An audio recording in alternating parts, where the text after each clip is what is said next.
everyone. My name is Jenna Lee, and I'm here for the Wisconsin Farm Report for the Thank a Farmer campaign brought to you by Rural Mutual Insurance. Today, we're in Fitchburg at the Eplegaarden Apple Orchards. We're joined today by Tom Olson, who is the farm manager. So, Tom, can you give us a little bit of background on the apple garden? Yeah, sure thing, Jenna. The orchard here was planted in the early 80s by Laverne and Betty Forrest, Fitchburg residents. They started the orchard with the idea of creating a space for families to come and enjoy picking fresh produce. A couple of add-ons came along the way, like early season raspberries and fall raspberries. And we also have a big pumpkin patch in the fall. Our orchard features upwards of 75 different varieties that we sometimes get all of them in our retail space. But for the most part, it's all about you pick, and people get to come out here and enjoy fresh produce that they pick themselves, and there's nothing better than apples that are in season. Definitely, we all love apples. Now, you talked about the many different varieties you have here. So, how many different trees can we find here at this orchard? Well, so typically people get to pick upwards of about 25 different varieties, which are kind of the bulk of our farm, the bread and butter apples, and the kind of more unique ones might just have one tree of that variety, for instance. So that's usually when we get into the retail space, so those are a little bit more hidden. Of course, Honeycrisp, as we know, is a big popular apple yet. That's one we only allow for sale in our retail space, for instance.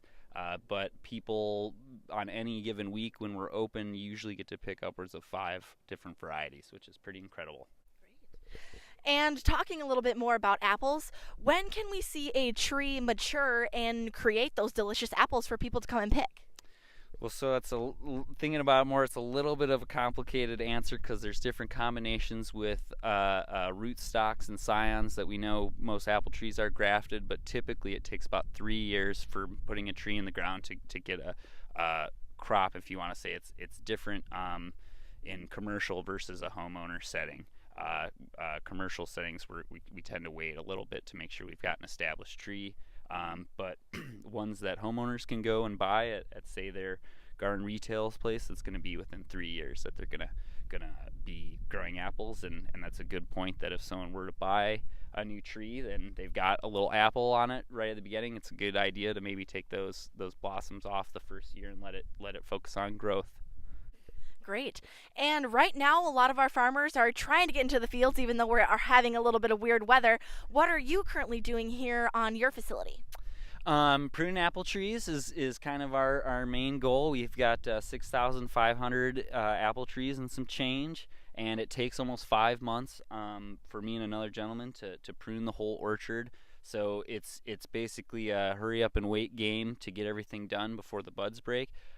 For us, we're pretty pleased with the delayed spring, but when things start moving, things are really going to all be moving together and fast. With our pumpkin fields, we do like to do cover cropping in the early season. Typically, we get out in June to plant pumpkins, so we'll get out as soon as we can here to get plowing. But it's been kind of stop and go with the weather chances that we've had, but.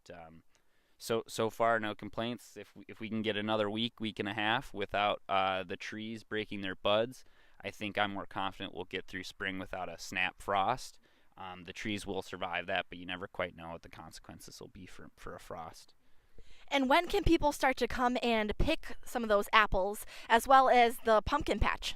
So apples to start are going to be first and foremost. We've got a wonderful Macintosh variety called Paula Red, pretty old school apple, and then a newer, more fresh eating apple called Zestar, which is really popular. It's supposed to be kind of a Honeycrisp type, months apart.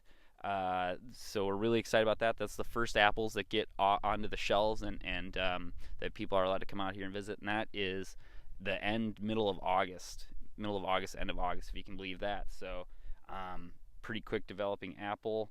Pumpkins would probably start beginning of October end of September is what I would assume is when people usually like to come grab their pumpkins.